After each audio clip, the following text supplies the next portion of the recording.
Coralie Dubost, députée de l'Hérault. Alors, je suis là aujourd'hui pour aborder un sujet qui est dans les textes très techniques, mais en fait qui va concerner le quotidien de beaucoup de personnes.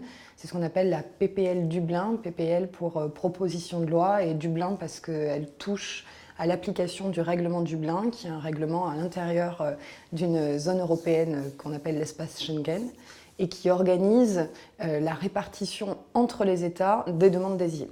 L'idée de la répartition dans cet accord Dublin, c'est de dire qu'à partir du moment où une demande d'asile a été posée par un étranger dans l'un des pays, il ne peut pas en reposer une ailleurs. Donc s'il pose une demande d'asile quelque part et puis qu'il traverse les frontières intérieures de l'Europe et qu'il essaie d'en poser une autre dans un autre pays, on va le ramener vers le premier pays où il a posé une demande d'asile le temps qu'elle soit traitée.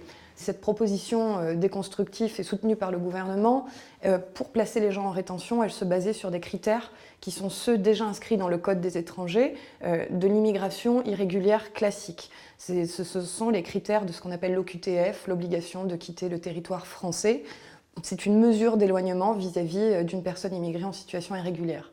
Ce qui n'est à notre sens pas une bonne chose puisqu'on est sur des catégories de personnes complètement différentes. Il y a l'immigration régulière, mettons économique, qui a ses motivations. Et puis le demandeur d'asile, qui est une population fragile qu'il faut protéger, qui a eu un parcours pour arriver jusqu'à nous déjà bien spécifique et complexe. Et nous avons des obligations internationales en la matière.